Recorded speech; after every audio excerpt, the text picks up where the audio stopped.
मार्गशीर्ष महिन्यातील तो गुरुवार गावासाठी नेहमीसारखाच उजाडला होता. पहाटे काकड आरतीचा घंटानाद, अंगणात रांगोळी, देव्हाऱ्यात तुळशीसमोर दिवा आणि लोकांच्या मनात उपवास, श्रद्धा, व्रत यांची लगबग.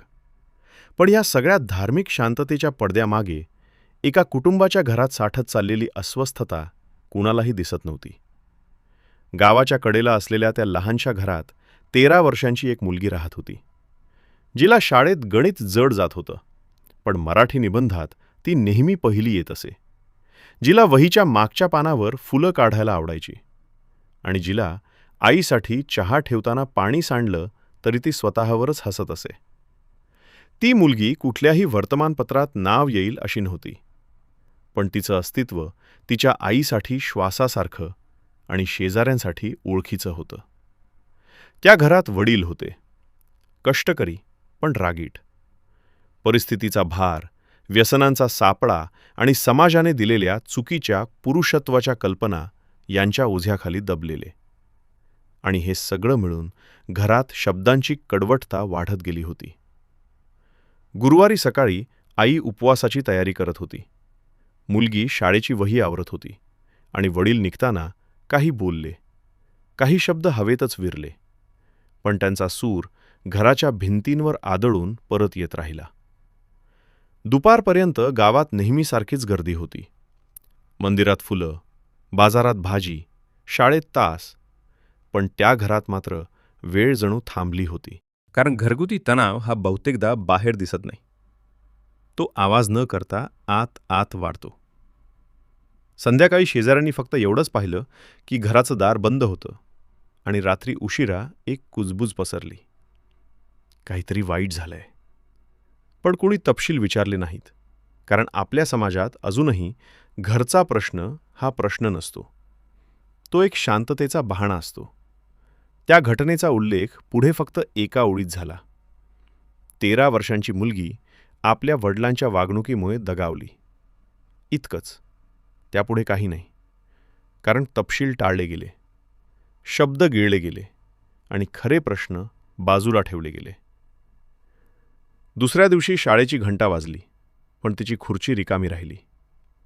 शिक्षिकेनं हजेरी घेताना थोडा थांबा घेतला आणि वर्गात पहिल्यांदाच शांततेचा अर्थ मुलांना कळला. गावात चर्चा सुरू झाली. कोणी दोष व्यक्तीवर ढकलला, कोणी परिस्थितीवर, कोणी नशेवर.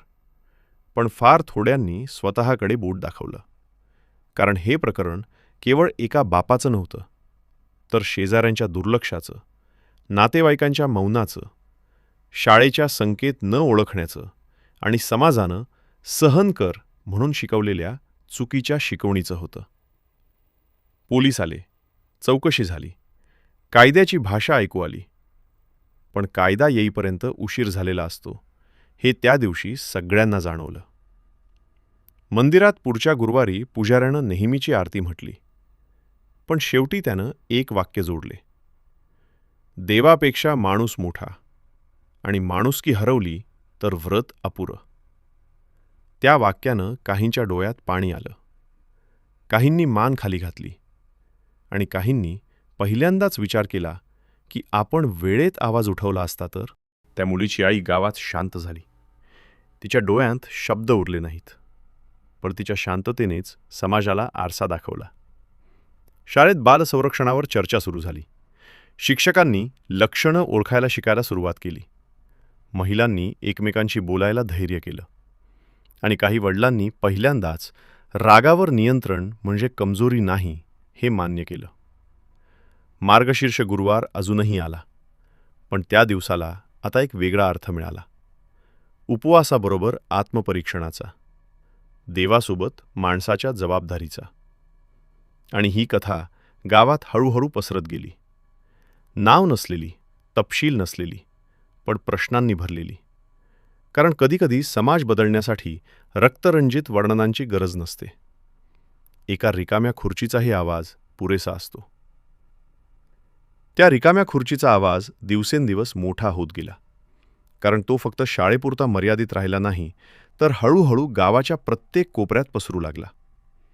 सकाळी पाण्यासाठी विहिरीवर जमणाऱ्या बायका आधीसारख्या गप्पा मारत नव्हत्या. त्या गप्पांमध्ये आता एक थांबा होता. आपण वेळेत काही बोलायला हवं होतं, असं म्हणणारा प्रत्येकजण हे वाक्य स्वतःलाच सांगत होता. त्या मुलीची वही जी शाळेतून परत आली ती आईने देव्हाऱ्याजवळ ठेवली, कारण तिला फेकून देणं शक्य नव्हतं. आणि ती वही हळूहळू त्या घरातल्या मौनाची साक्ष बनली. गावात पंचायतीची बैठक झाली. पहिल्यांदाच घरगुती हिंसा हा शब्द उघडपणे उच्चारला गेला आणि अनेकांच्या चेहऱ्यावर अस्वस्थता दिसली, कारण सत्य ऐकणं हे नेहमीच सोयीचं नसतं. काहींनी याला एक अपवाद म्हटलं, पण काही तरुणांनी ठामपणे सांगितलं की अपवाद म्हणून दुर्लक्ष केलं तर तोच नियम बनतो. त्या बैठकीत एका शिक्षिकेने उभं राहून सांगितलं की मुलं अनेकदा शब्दात नाही तर वागण्यातून मदतीसाठी संकेत देतात. अचानक शांत होणं, अभ्यासात बदल, भीती आणि सगळ्यांनी पहिल्यांदाच हे संकेत मागे वळून पाहिले. पोलिसांनी कायद्याची माहिती दिली, पण त्याहून महत्त्वाचं म्हणजे त्यांनी सांगितलं की तक्रार म्हणजे बदनामी नाही तर संरक्षण असतं. आणि या वाक्यानं अनेकांच्या मनातली भीती थोडी कमी झाली. त्या मुलीचे वडील आता त्या घरात नव्हते, पण त्यांचा राग मात्र प्रश्न बनून उरला. आपण पुरुषत्वाच्या नावाखाली काय शिकवत आलो आहोत, हा प्रश्न चर्चेत आला आणि काही वृद्धांनीही कबूल केलं की जुन्या सवयी तपासण्याची वेळ आली आहे. शाळेत मुलांसाठी समुपदेशन सुरू झालं. मुलींना गप्प बस ऐवजी बोल शिकवलं जाऊ लागलं आणि मुलांना राग व्यक्त करण्याचे सुरक्षित मार्ग समजावले गेले. मार्गशीर्ष गुरुवार पुन्हा आला तेव्हा मंदिरात यावेळी फक्त उपवासासाठी नाही तर प्रतिज्ञेसाठी लोक जमले. कुणीही घरात कुणावर अन्याय होताना पाहिल्यास गप्प बसणार नाही, आणि ही प्रतिज्ञा कागदावर नव्हे तर मनात लिहिली गेली. त्या मुलीचं नाव आता शाळेच्या फलकावर एका कार्यक्रमाच्या शीर्षकात दिसलं. मुलींसाठी सुरक्षित भविष्य.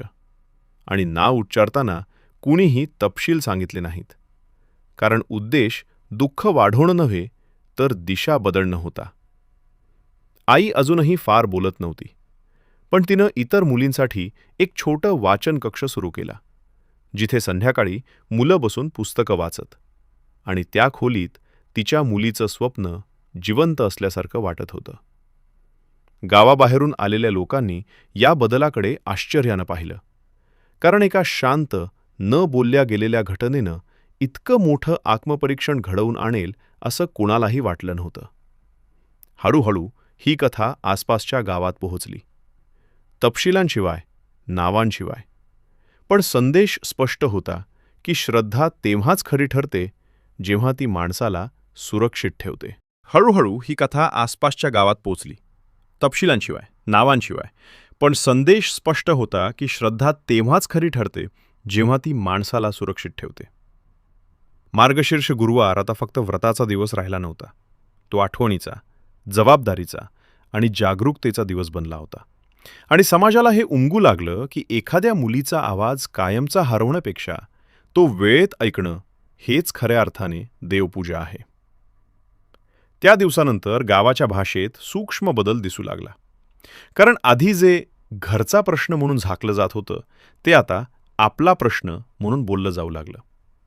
ग्रामसभेच्या भिंतीवर बालहक्कांची माहिती लावली गेली, शाळेच्या आवारात मुलांसाठी तक्रार पेटी बसवली गेली आणि शिक्षक पालक बैठकीत अभ्यासापेक्षा मानसिक सुरक्षिततेवर चर्चा होऊ लागली.